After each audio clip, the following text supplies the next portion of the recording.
placement d'une charte des droits et libertés dans la Constitution, rapatriée en 1982, a engendré son lot de controverses qui perdurent encore aujourd'hui, entre autres parce qu'elle permet de protéger les individus et les groupes minoritaires. Voici ce que nous ont préparé Céline Galipeau et Peter Ingalls dans le cadre de notre série sur le 150e anniversaire de la Confédération.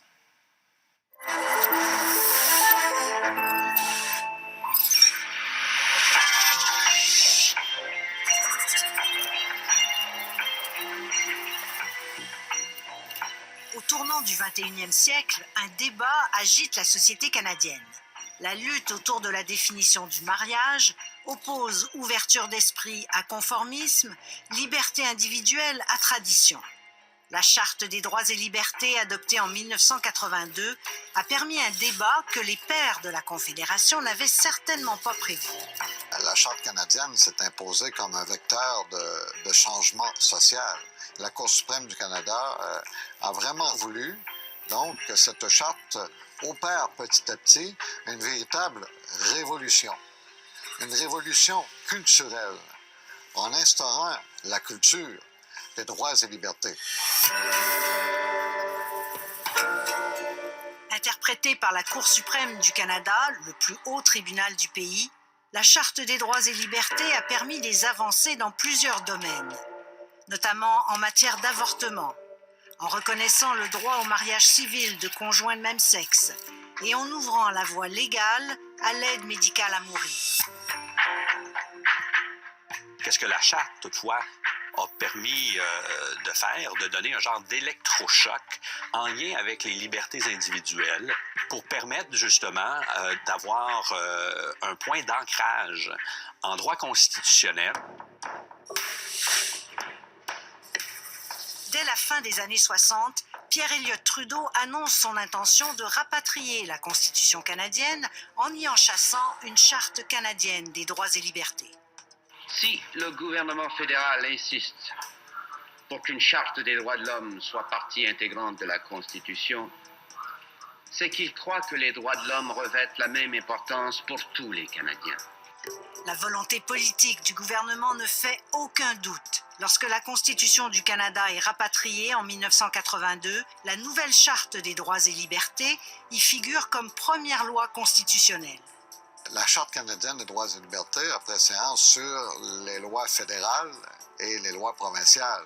Et la Charte devient un rempart pour les citoyens, un bouclier contre des interventions arbitraires de la part de l'État ou des interventions de la part de l'État qui seraient déraisonnables. La Charte fait partie de la loi suprême du Canada. Et la Charte enchâsse certaines garanties en matière linguistique. Donc, la nature bilingue du niveau fédéral, le caractère bilingue de la province du Nouveau-Brunswick sont enchâssés dans la Charte canadienne.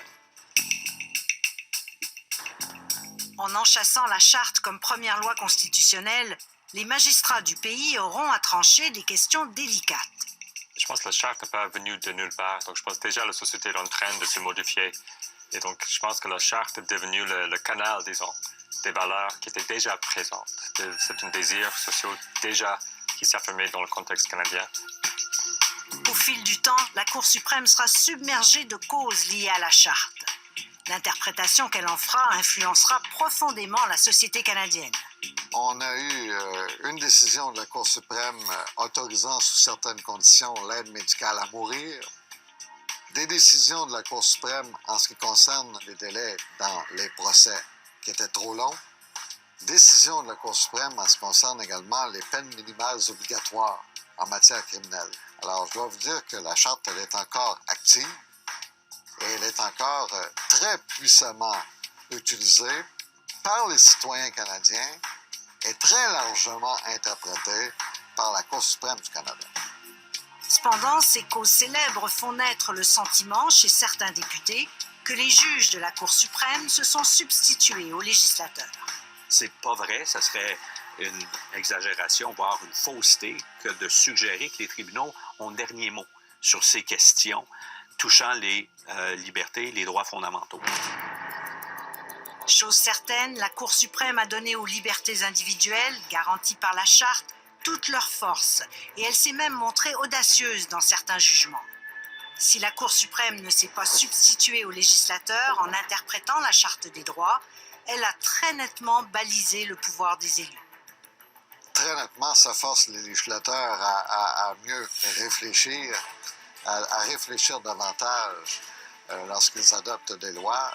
Ça force aussi les législateurs à être plus prudents, plus vigilants et à ne pas pousser trop la note de façon à ce que leur loi ne soit pas déclarée inconstitutionnelle.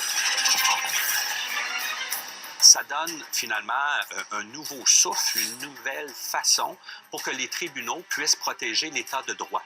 Il y a toujours cet exercice de dialogue pour arriver ultimement à une meilleure solution qui sera à la fois à l'avantage de la société en général, mais qui ne limite pas outre mesure les droits et libertés donnés aux individus face à l'appareil gouvernemental. Intimement liée à l'évolution de la démocratie, la Charte des droits et libertés a su encadrer, soutenir et alimenter la recherche d'un équilibre entre les droits des individus et ceux de la société canadienne.